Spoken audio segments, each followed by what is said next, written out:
Hola, muy buenos días. Esperando que toda nuestra audiencia se encuentre bien. Pues me gustaría darles la cordial bienvenida a esta mesa de diálogo organizada por Psicología.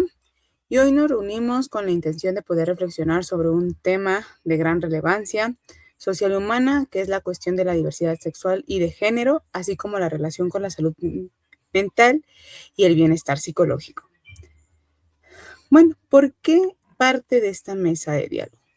Pues durante muchos años las personas pertenecientes a la comunidad LGTBQI+, han enfrentado diversos prejuicios, discriminación y barreras que impactan no solamente sus derechos, sino también esta cuestión de oportunidades.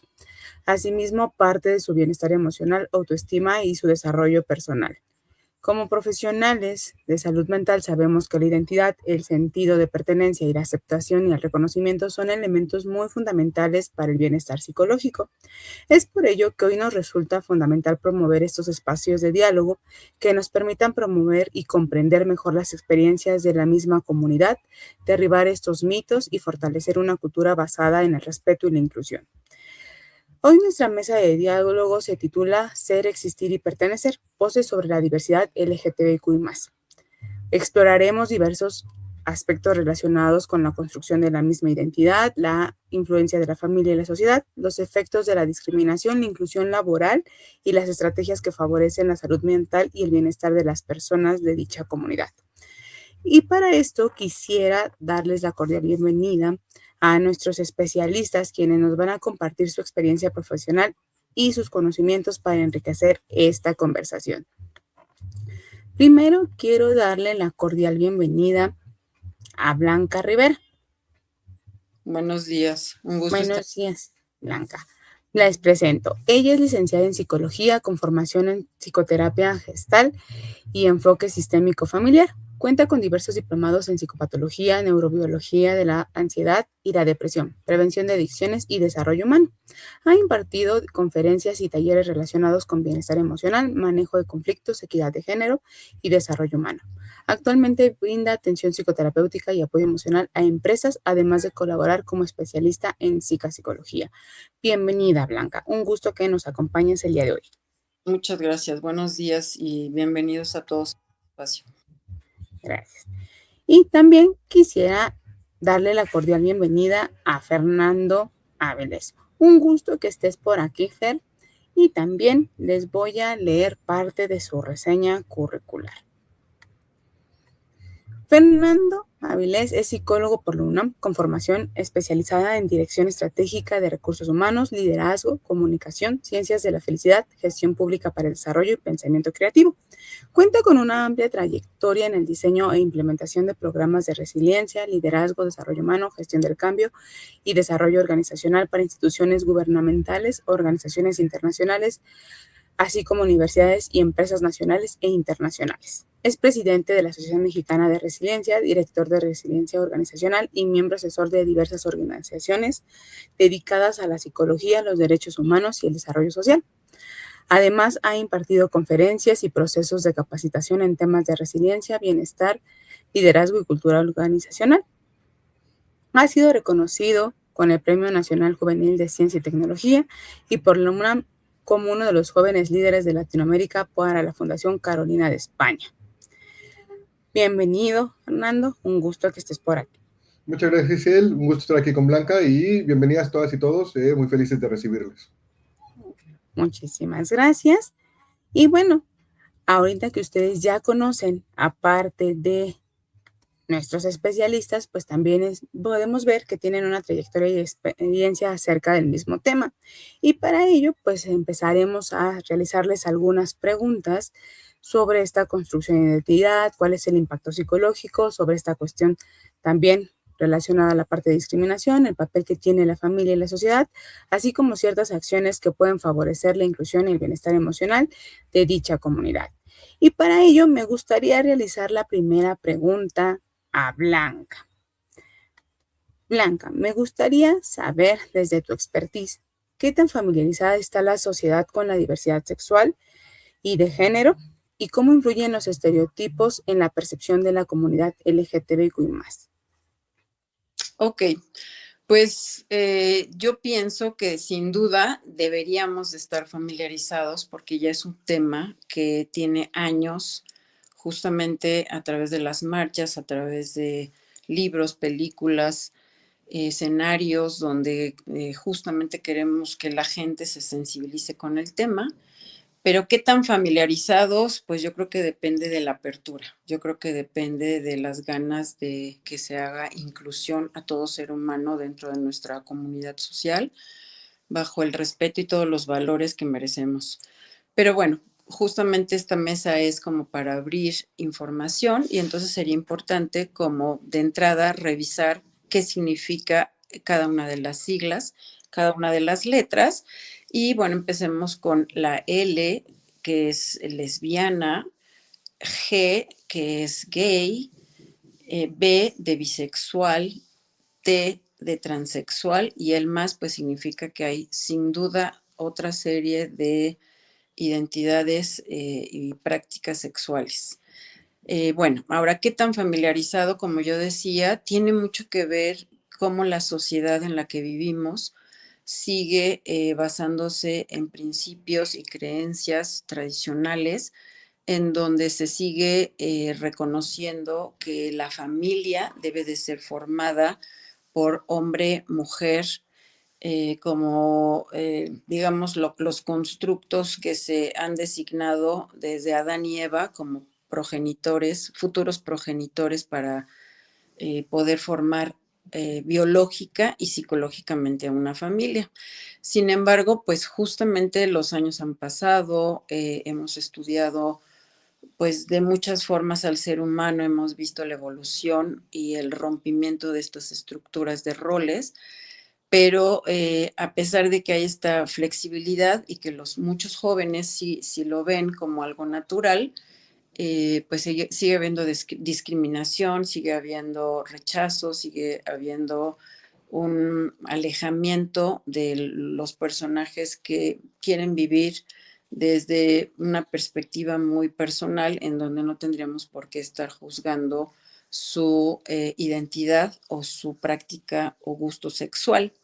Y a mí me gustaría, creo que me gustaría compartir como sociedad que tuvimos la oportunidad en el ciclo escolar 22-23, si no mal recuerdo, que se incluyó el gobierno a través de los libros de Secretaría de Educación Pública, se incluyó como tema de estudio, siempre se estudia la familia, pero con esta nueva edición se proponía que los niños se familiarizaran con las familias que no solamente son papá, mamá e hijos, porque los que hemos trabajado en escuela lo podemos ver, en las escuelas puede haber un porcentaje alto. Yo me quedé, hasta la pandemia trabajé en colegios, pero me quedé en que al menos un 50% de los alumnos tenían padres divorciados y entonces la familia era papá con hijos, mamá con hijos, familias extendidas donde el hijo vivía con su mamá y sus abuelos, a veces los tíos, familias extendidas, y por qué no, en los últimos años ya es eh, familiar que esté inscrito un pequeñito de primaria o de preescolar que fue adoptado por dos hombres o fue adoptado por dos mujeres. En muchas ocasiones los hijos no son adoptados, son del primer matrimonio de alguno de los dos cónyuges de la pareja, hombre-hombre, mujer-mujer, que pues bueno, viene como un proceso natural en donde ya nos iremos adentrando en esta plática, pero muchos justamente con el paso de los años deciden eh, divorciarse y seguir realmente lo que su corazón y sus sentimientos le dicen, y es que no estoy enamorado de alguien de un sexo diferente, sino alguien de mi propio sexo. Es decir, pasan de la vida heterosexual a la vida homosexual. Y bueno, todo esto nos habla de que por supuesto hay una evolución fuerte y podríamos estar abiertos a familiarizarnos y a entender para dejar de utilizar tanto estereotipo que lo único que hace es promover el bullying, promover los juicios negativos.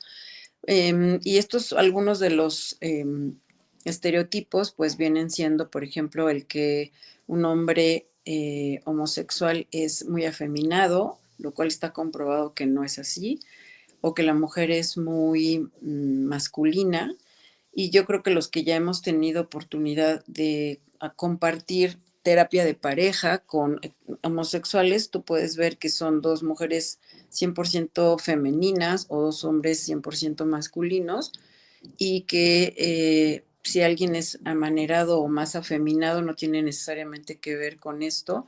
Entonces son estereotipos que marcan, que limitan, que enjuician, y que ojalá que nos diéramos la oportunidad, por ejemplo, de los libros, ¿no? A través de los libros de texto. Se me olvidó decir algo muy importante.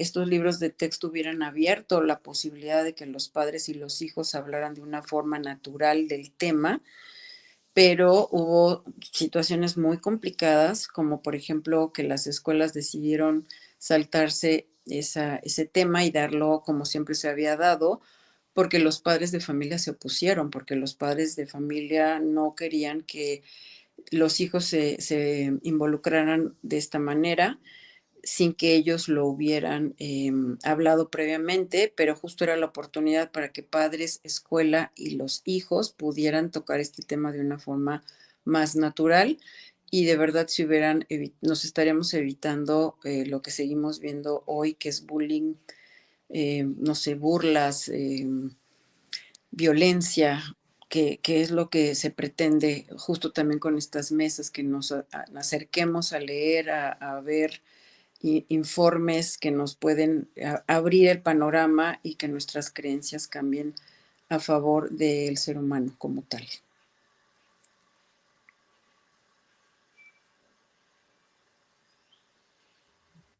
Gracias, Blanca, por parte de esta participación y que nos da punto o apertura a algo que tú comentabas, ¿no? Toda esta situación de mantenernos con amplia información, empezar a conocer por qué, por esta cuestión que ponías dentro de las escuelas como el bullying, pero también podemos hablar de esta discriminación, de no incluir, ¿no?, a las personas de la misma comunidad por estas ideas, estos prejuicios que vamos muchas veces, ¿no?, viendo en la misma sociedad, pero también, ¿no?, en algunas familias o en algunas instituciones. Les agradezco parte de esta misma participación y para ello también dando como el seguimiento a esto que tú nos comentabas, poderle preguntar a Fernando, que también nos acompaña el día de hoy, ¿qué papel desempeña la familia, la escuela y las amistades en el desarrollo de una identidad saludable y una buena autoestima en las personas de la comunidad LGTBIQ+? Ajá, gracias, Giselle. Es muy interesante lo que nos comparte, nos hace favor de compartir Blanca, porque este ejemplo que habla de, se incluyen materiales para que podamos hablar de la diversidad interseccional de las familias, ¿no? Hay diferentes tipos de familias, muchísimas, ¿no? México es un país rico en diversidad e interseccionalidad en diferentes formas, y de pronto sí es importante que reconozcamos que a pesar de que somos un país con una cultura y grupos muy diversos y diversas, no somos muy promotores del tema de la inclusión, ¿no? Y de una inclusión activa, respetuosa, porque todavía seguimos cargando, como bien lo decía Blanca, con algunos sesgos. Hay un dato bien interesante, hay muchos datos bien interesantes que de pronto vale la pena tener presentes en la participación de la familia, la escuela y en general la sociedad en el acompañamiento a las personas que se identifiquen sexoafectivamente de diferente forma a la históricamente normada. Y hay un dato bien interesante de Trevor Project México, que es una organización no gubernamental que está en diferentes lugares del mundo, que tiene participación importante en México y en América Latina, en donde ante la pregunta de cuál es uno de los factores más poderosos que pueden acompañar a las infancias, adolescencias y juventudes y adultez de la diversidad, y encuentran dentro de los muchos elementos que podríamos pensar que con que haya un solo adulto, una sola persona adulta, así tal cual, una sola persona adulta que tenga la capacidad, la disposición y un poco la información para hacer presencia, incluso no resolver, no comentar, sino para hacer presencia en lo que implica la construcción o la reflexión o la sensibilización de la posible identidad de la persona de la diversidad, es suficiente con que una persona adulta esté y haga presencia es suficiente para que esta persona que está construyendo su identidad en medio de una cultura que le cuestiona mucho y muy duramente, tome la decisión de sentirse segura y seguro, y con eso baja la estadística de ideación suicida que llegan en muchas ocasiones a tener las infancias y las adolescencias, principalmente las adolescencias, en el proceso de irse descubriendo. Y este dato es importante porque no perdamos de vista que en México la ideación suicida y la materialización del suicidio en edades que tienen que ver entre los 13 a los 18 años y en edades que tienen que ver entre los 24 y los 30 años es la número uno en el mundo. Y parte de los elementos que desafortunadamente hacen que se activen estos mecanismos de ideación suicida tienen que ver con la formación, la construcción y la autopercepción de su identidad, ya sea diversa, ¿no? O normada. Y entonces que de pronto nosotras y nosotros reconozcamos que la familia también va a vivir un propio proceso de desafío en esos procesos de duelo de lo que esperaba si es una familia tradicional.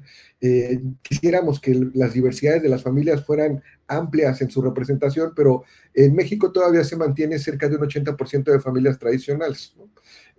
Con esa cultura, incluso donde haya personas que se identifican de la diversidad. Y el desafío que se tiene es que en muchas ocasiones, como bien decía Blanca, como no hablamos de esto, como no acompañamos el hablar de esto de forma segura, de forma respetuosa, pues perdemos la posibilidad de convertirnos en ese factor protector que incluso haga presencia, porque probablemente muchas integrantes y muchos integrantes de las familias, en su riqueza diversa y también de las escuelas, pues no están siendo acompañados como podría ser para que podamos desmitificar pues todos esos sesgos normados, esos estereotipos y esas creencias que hacen que no recibamos pues la diversidad como que tendrá que ser, ¿no? Como una parte inherente a la forma de identificarse y expresarse de cualquier ser humano, ¿no?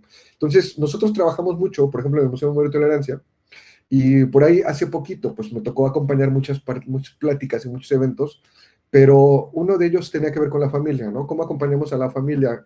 Y de pronto, algo importante que tenemos que considerar en la familia y también en las escuelas, que cuando nosotras y nosotros no hablamos de un tema, no somos receptivos a hablar de un tema como lo rico de la diversidad, y nosotros tomamos la decisión quizá por falta de información o por falta de elementos que nos permitan saber cómo manejar algo que no comprendemos, se genera un silencio y el silencio desprotege.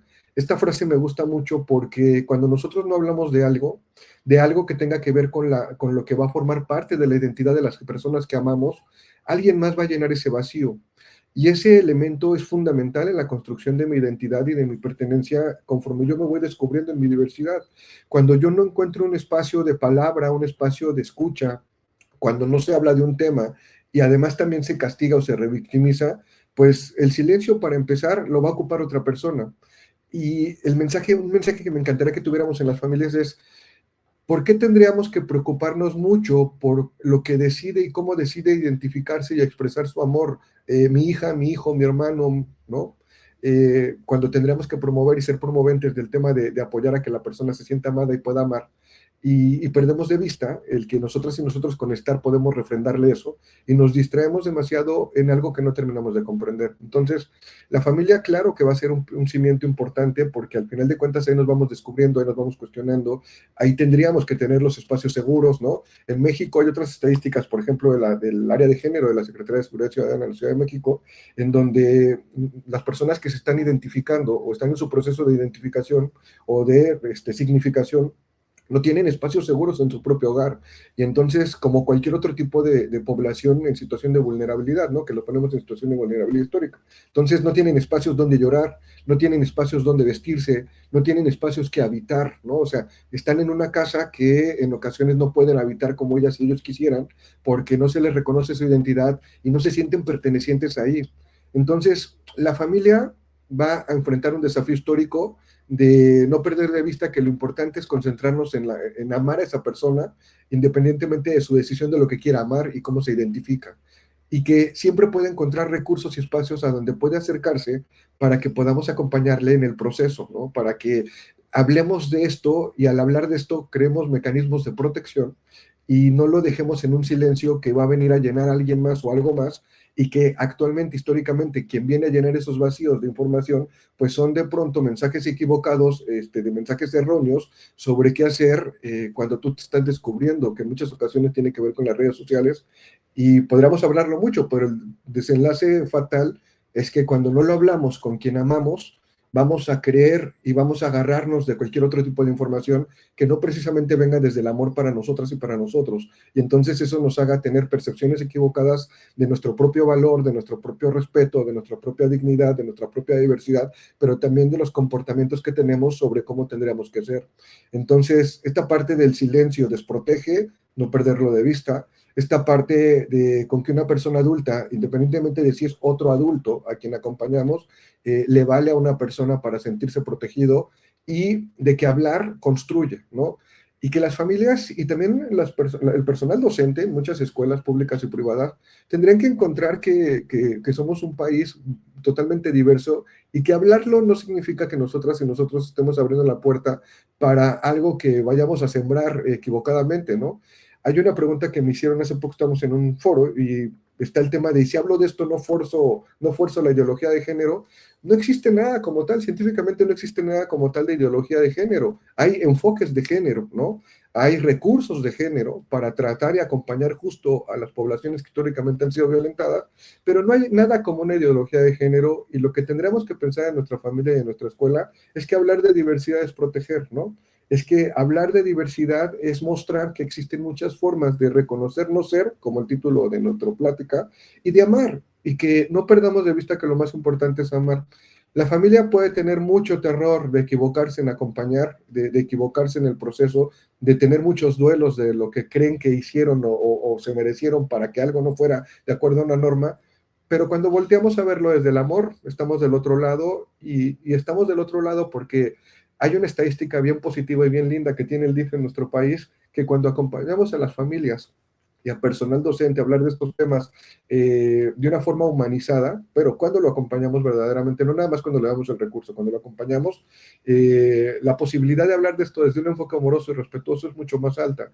Y está comprobado que las personas cercanas a las mismas familias o al entorno educativo se sienten validados, se sienten seguros, y también las mismas personas de la familia y de la escuela se sienten seguras de expresar sus emociones. Entonces, la familia es importante para que se llene naturalmente un vacío que después dejamos por no querer hablar del tema, con lo más importante que tenemos como familia, un enfoque amoroso de acompañar en cómo se va identificando una persona y qué decide amar de ella y de los demás, independientemente de si está normado o no, y recordar que hablar protege, porque cuando no hablamos ni en la escuela, me encantó lo que decía Blanca, ni en la escuela, ni en la familia, estamos abriendo la puerta para que alguien más llene ese vacío, y quien llene ese vacío no va a ser desde el amor.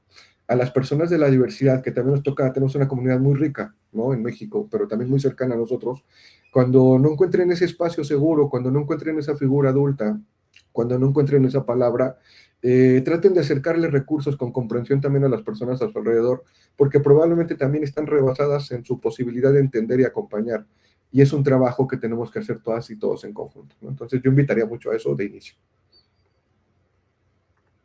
Muchas gracias, Fer, por parte de esto que nos estás compartiendo, porque justo, ¿no? Hay esta cuestión que tú mencionabas, aquello que no se nombra, pues muchas veces no le damos esta apertura a poder acompañar de la manera más respetuosa. Y si yo parto de esto, ¿no? Que tanto Blanca como Fer nos estaban compartiendo, pues es importante generar parte de estos espacios con toda la información necesaria. Y bueno, Blanca, ahorita, aprovechando y siguiendo con esta misma línea, quisiera preguntarte algo. ¿Por qué la homosexualidad dejó de considerarse una enfermedad como estaba anteriormente clasificada? ¿Y cuáles han sido las consecuencias psicológicas de esta discriminación y el rechazo social para las personas de la comunidad LGTBQ+? Claro que sí. Quisiera justo como hilar la respuesta de esta pregunta a lo que nos comparte mi compañero Fernando, mi colega, en cuanto a que las familias tienen mucho miedo de que sus hijos estén enfermos cuando abren pues su identidad de género o su inclinación o su orientación sexual. y entran en pánico y lo primero que hacen es llevarlos al doctor pensando en que algo tienen que hacer con ellos para quitarles esta enfermedad justamente. Entonces, bueno, la respuesta es, hace muchos años dejaron de considerar al homosexual como alguien que estuviera enfermo. La identidad o la orientación sexual no van de la mano con una enfermedad. ¿Por qué no van de la mano? Porque no es que se lo haya sacado uno de la manga. Ciertamente ha habido un gran debate en el cómo clasificamos, dónde clasificamos a alguien que dice que es mujer pero se siente hombre, o cómo manejo la enfermedad de mi hijo que dice que le gusta a alguien de su mismo sexo. De verdad, a lo mejor por ahí de 1970, en estos libros que nos acompañan a los que estamos en el ámbito de las emociones y de las patologías o lo relacionado con el comportamiento humano, en esos libros sí, efectivamente, en algún momento sí se consideró como una enfermedad, pero estamos hablando de hace muchos años, donde las observaciones, las investigaciones, la práctica clínica, justo el poder escuchar abiertamente a las personas que estaban tratando de salir de algo que era lo normal, porque la verdad es que los que hemos tenido la oportunidad de estar con personas que se declaran que son diferentes porque tienen una orientación distinta, podemos observar el miedo, la angustia, la ansiedad que tienen no ante esa condición, tienen miedo ante la reacción primero de sus familias, de la sociedad, del trabajo, del lugar donde se vive. Pero sí es muy importante resaltar que hace muchos años se quitó de este libro que nosotros tenemos para poder como guiarnos ante ciertas conductas que podemos ver de todo lo que tiene que ver con algún trastorno de la conducta humana, y más bien se considera a partir del 2023, más bien esto ya no está dentro de nuestro manual, y se considera más bien la orientación o la identidad sexual diferente a lo que se hubiera esperado en la sociedad como una variante normal. Es perfectamente normal que alguien pulse, vibre, sueñe, desee estar con alguien de su mismo sexo, y si logramos como sociedad, como familia, aceptar que no estamos hablando de una enfermedad, y pues quédense con este dato de que no es que alguien lo haya inventado, las investigaciones nos llevan a concluir que esa no es la problemática en cuanto a la enfermedad. La gran problemática es consecuencia del rechazo y de la negativa que tienen las familias, la sociedad, de aceptar a un ser humano como es. No tendríamos por qué andar poniéndonos etiquetas de si somos o no heterosexuales. Nosotros tendríamos que vivir dentro de una sociedad, en el colegio mismo, en un trabajo, no sé, en un restaurante, en un bar. Tendríamos que comportarnos como sentimos que queremos comportarnos, divertirnos de una manera siempre sana, con respeto a los demás, pero no tendríamos por qué tener la etiqueta de sí soy o no soy. Simplemente yo creo que eso es lo que se espera, que todo el mundo podamos respetarnos si dos mujeres están tomando la mano, o tú ves que alguien llega abrazado y son dos hombres, no tendría por qué estarnos importando, pero bueno, siempre sigue existiendo estos prejuicios.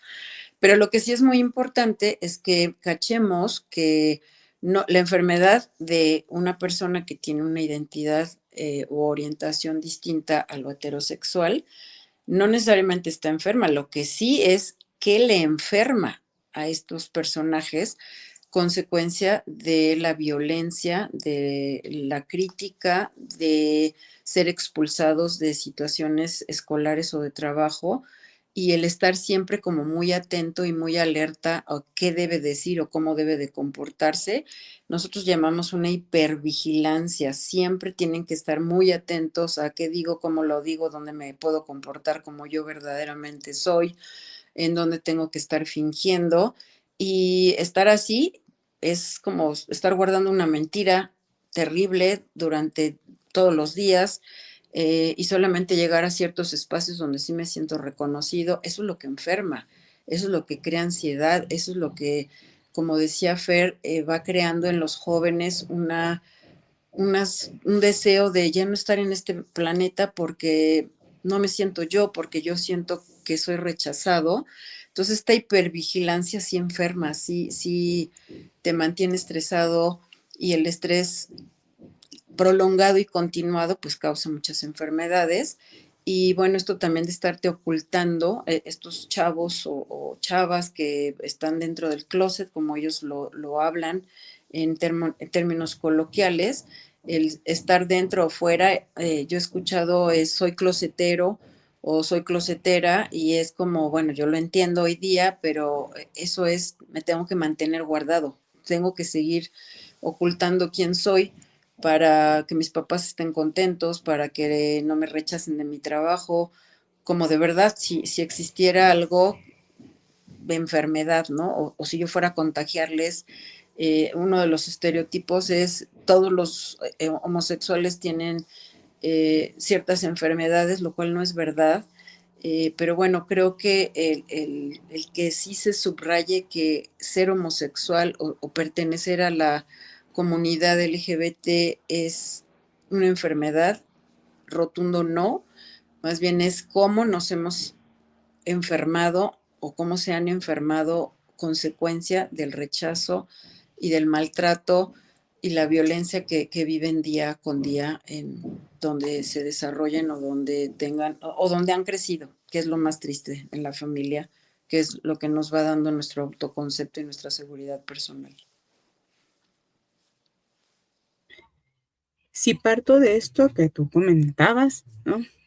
Blanca, agradeciendo como esta participación también, pues esta cuestión justo, ¿no? Que tú decías, prejuicios, discriminación, todas estas ideas que a lo mejor por la mala información que tenemos, pues hace que no sean parte de estos espacios seguros que tanto tú como Fer nos han ido comentando, y que creo que vamos a ir como aterrizando punto por punto, pero agradezco esta participación que nos realizabas y pasaré a preguntarle a Fer, dentro de toda esta misma dinámica y esta línea, ¿no? ¿Cuáles son los factores que protegen la salud mental de las personas de la comunidad frente a experiencias de discriminación, rechazo o violencia? O podría poner hasta las 3, ¿no? Si no es que un poquito más. Ajá, es complicado porque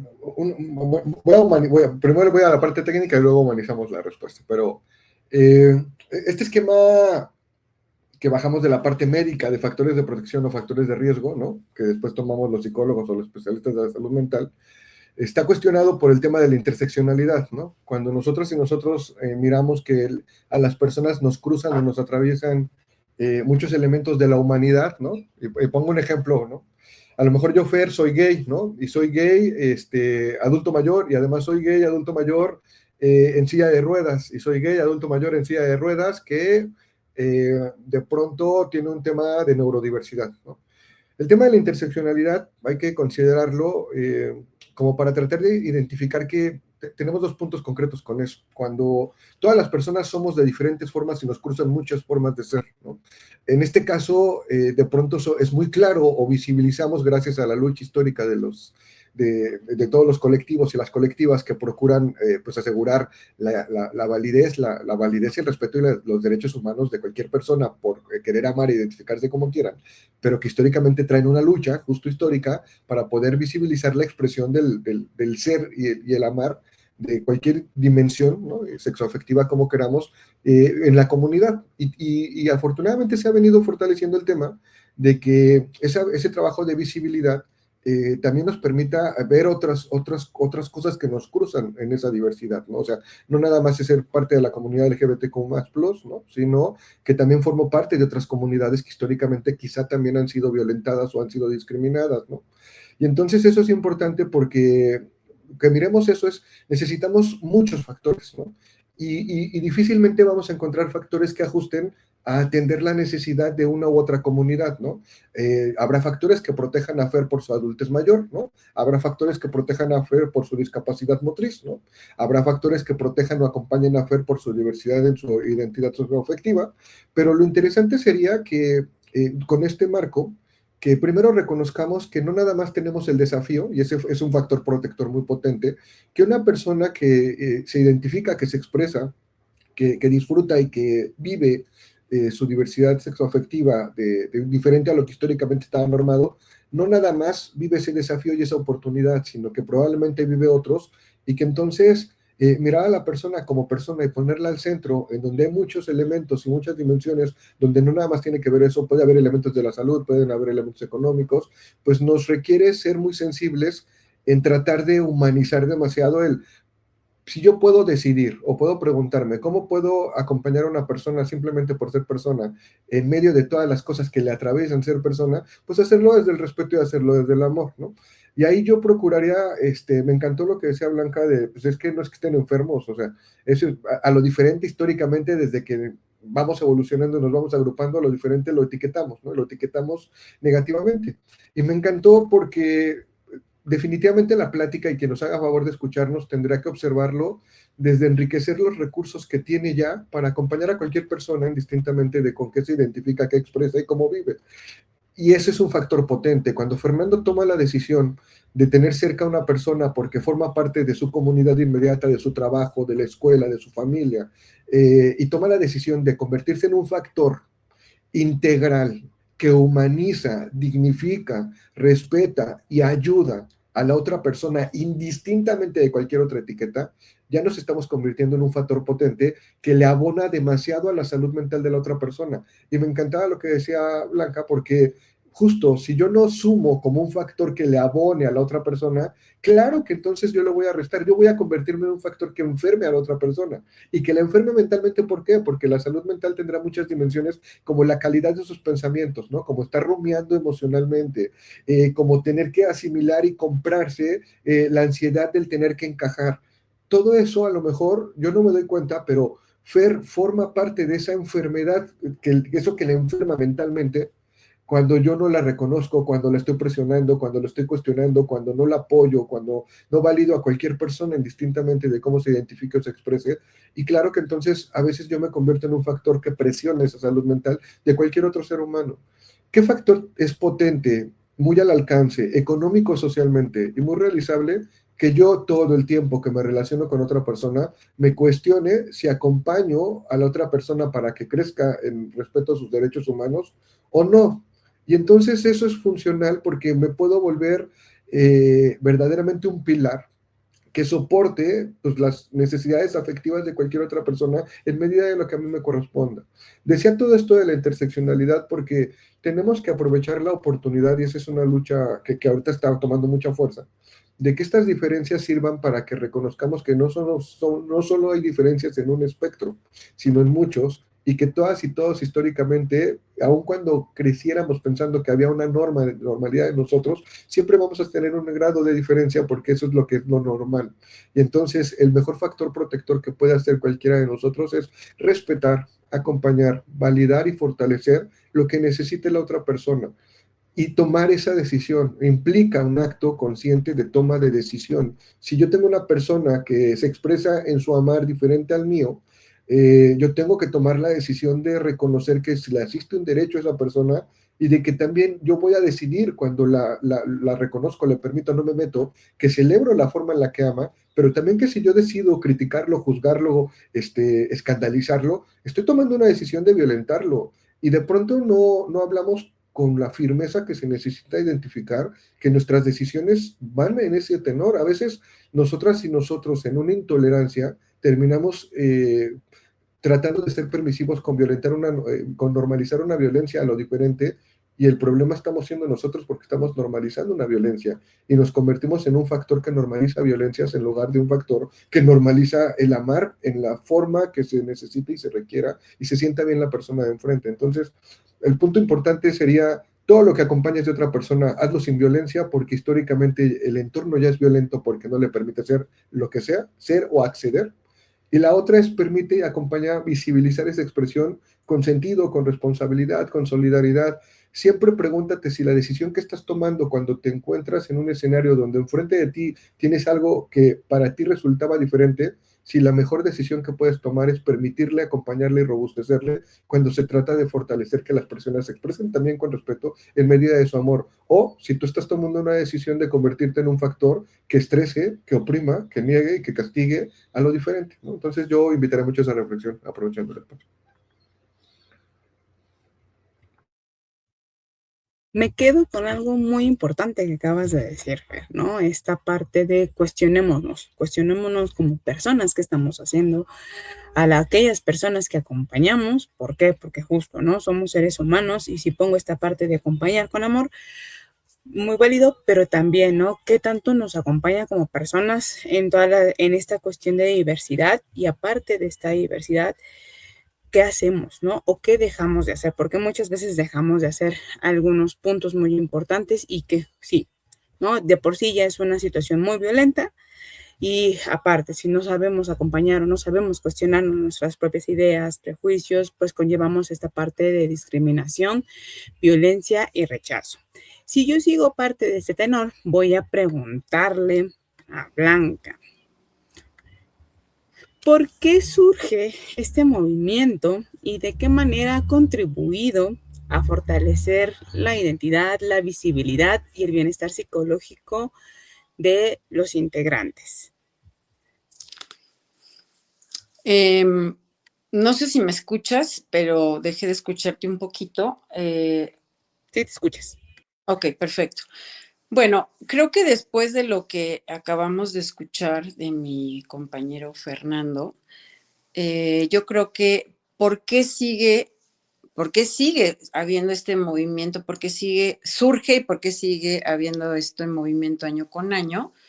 Y creo que me quedo con esa respuesta de que tenemos que seguir aprendiendo como sociedad a respetar al ser humano por lo que es un ser humano que merece respeto, libertad, protección, etcétera. Pero bueno, la verdad es que sí es interesante conocer cómo es que surge este movimiento, porque, bueno, Estados Unidos, que pues iba un poco más adelantado en este tema, había más apertura, México es muy tradicional y muy conservador, pero por ahí de 1969, 1970 fue muy conocido el que, pues, si un grupo de personas va a un bar, va a una discoteca, va a un restaurante, evidentemente lo que busca es divertirse. Y en esa época, en esos años, pues realmente había una persecución por la expresión normal y natural y cansados los homosexuales de no poder divertirse y acosados por la policía que los aprendían y los metían a la cárcel, decidieron en ese año no permitirlo más y hubo una revuelta muy importante que, bueno, causó mucho ruido, que bueno, era lo que se necesitaba como para decir, bueno, ¿por qué tienen que meterlos? Recordemos, ¿por qué los tienen que encarcelar? Recordando que pues se consideraba como una enfermedad y entonces a lo mejor pues no era la cárcel a donde tenían que meterlos, sino a un psiquiátrico, pero se decidía encarcelarlos y bueno, a partir de ese año decidieron luchar por sus derechos y bueno, estamos hablando, de verdad me trato de poner en los zapatos de lo que se vive en un antro o en un lugar público, porque lo he escuchado con algunos procesos terapéuticos, en donde tú vas a comer con alguien, pero te piden que no te tomes de la mano si son dos hombres o dos mujeres, o donde te piden que no haya expresiones naturales amorosas porque incomodas a los demás, ¿no? Y gracias a, bueno, no gracias a eso, pero digamos que a partir de todo esto, pues ellos han seguido como levantando la mano. Y sí, sí hay lugares ya muy específicos para homosexuales, donde también he escuchado en procesos terapéuticos, donde muchos heterosexuales dicen que es súper divertido y ellos son bienvenidos en ese lugar y se la pasan súper bien. Ahora, siguiendo la historia, creo que es importante subrayar que en México, 10 años después, también consecuencia de un acto pues que va en contra de todos los principios de un ser humano, a una mujer la despiden y le cancelan su contrato laboral en el momento en que se sabe que ella es lesbiana y pues era una injusticia en todos los sentidos. Legalmente no existía una cláusula que dijera que por ser homosexual tendrías que ser rechazado de un empleo, porque el empleo pues está evaluando tu capacidad y habilidad de muchas otras cosas, sino tu orientación sexual. Y a partir de esa fecha, bueno, 10 años después, en 1980, empieza también en México a haber esta manifestación que, bueno, pues ha sido cada vez más grande porque antes era homosexual, ahora ya sabemos que es trans y Q y más y todo, todas las nuevas expresiones. Pero bueno, estos movimientos, ¿qué es lo que están buscando? Pues que los respeten. La verdad es que hace 2 años yo todavía escuché el caso de una chica que cuando abre en redes sociales que era la lesbiana, recibió su cheque de indemnización sin ninguna razón o motivo de por qué la estaban despidiendo.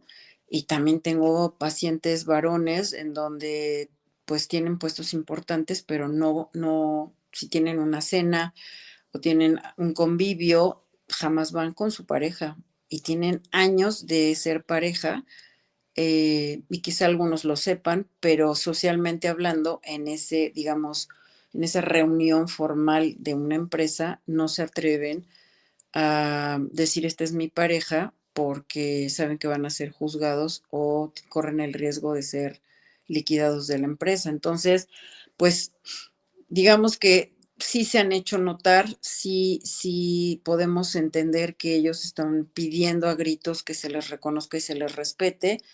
Se han implementado leyes que los protege en el trabajo, en la sociedad, que quizá no van a ser nada más útiles si como seres humanos dejamos a un lado esos prejuicios y empezamos a verlos, como decía Fer, desde un sesgo que necesitamos como cambiar nosotros y abrirnos a la posibilidad de que es un ser humano, punto. Es un ser humano y que todo lo que implique su sexualidad o su identidad es ajeno a nuestro criterio de si está bien o está mal.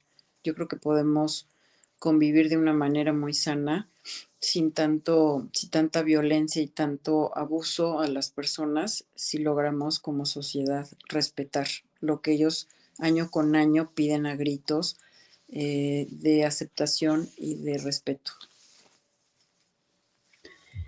Gracias, Blanca, por parte de esta información que me parece muy interesante, ¿no?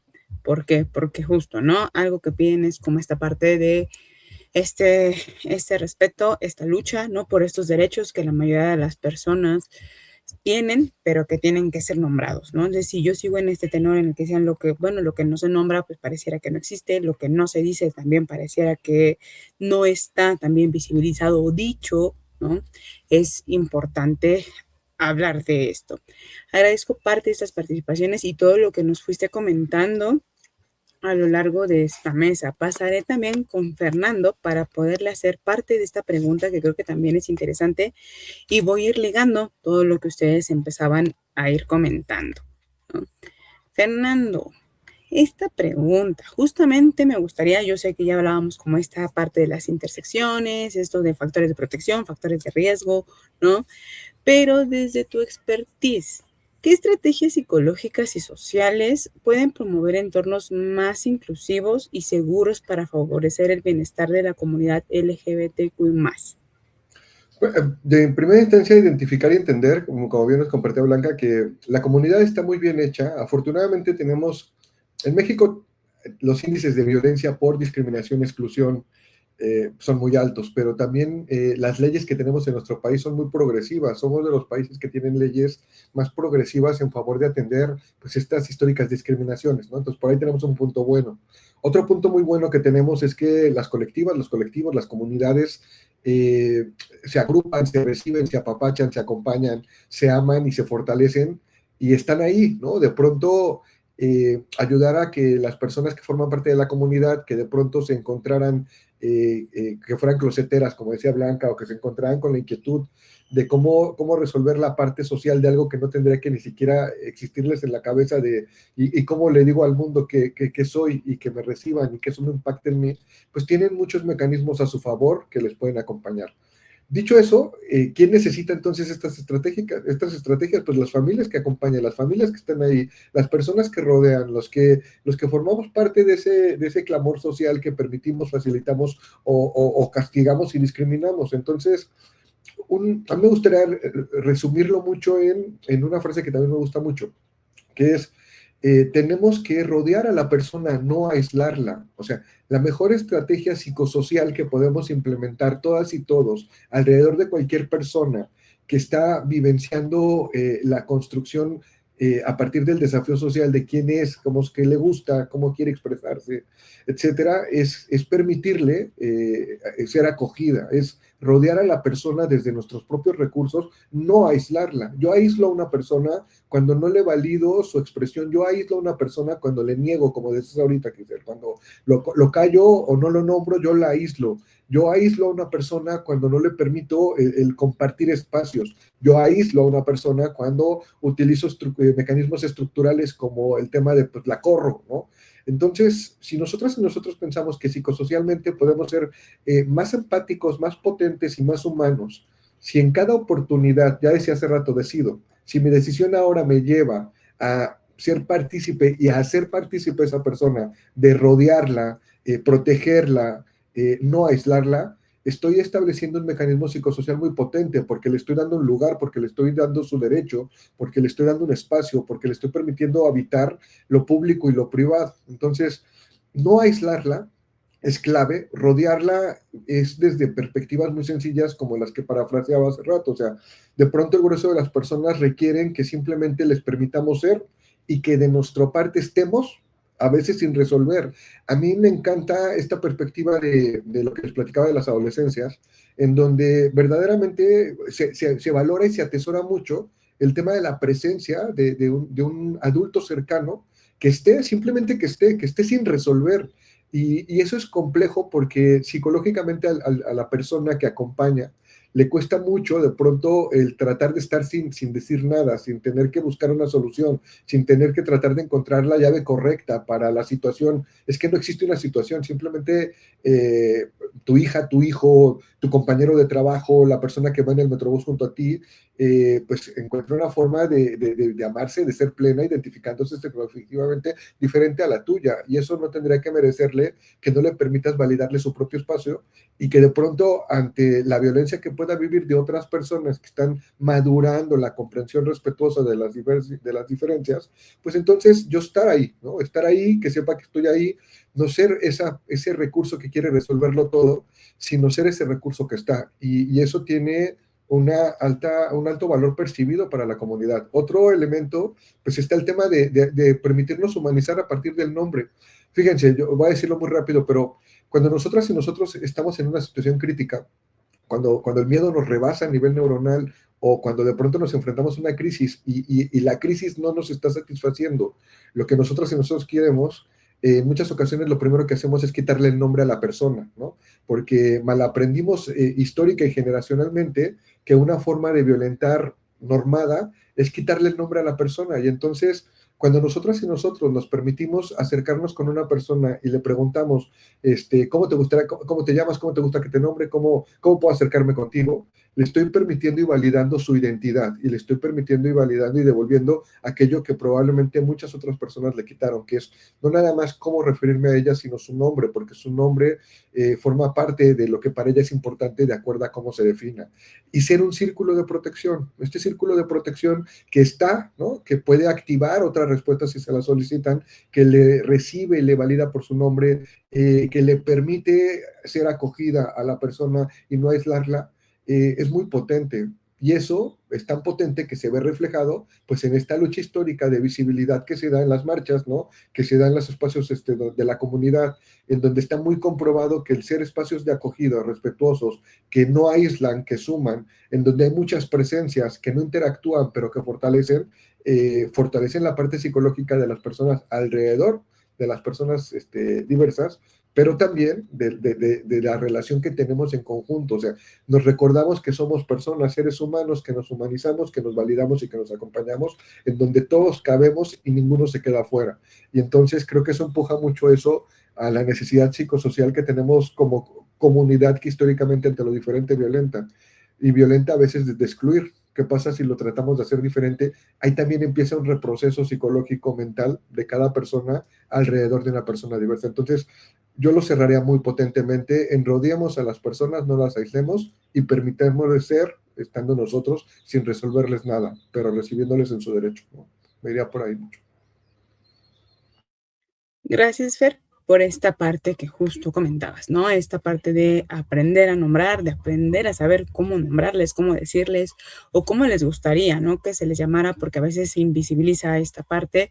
Y sí, quiero también agradecerte por participar dentro de esta charla muy enriquecedora y quisiera darles justamente el agradecimiento por parte de este tiempo, por ampliar este tema, que las personas puedan conocer que aquello que ustedes mencionaban, aquello que no se nombra, aquello que está silenciado, pues no nos permite hacer algo más, ¿no? De acompañar desde esta cuestión amorosa, desde esta empatía, desde esta cuestión de saber qué hacer ante ciertas situaciones, porque creo que es muy válido, ¿no? Saber qué vamos a hacer y cómo le vamos a hacer para acompañar a más personas y que esta parte de agruparse, de conocerse y de saber que hay espacios seguros, ¿no? Permite justo lo que nombraban ustedes, ¿no?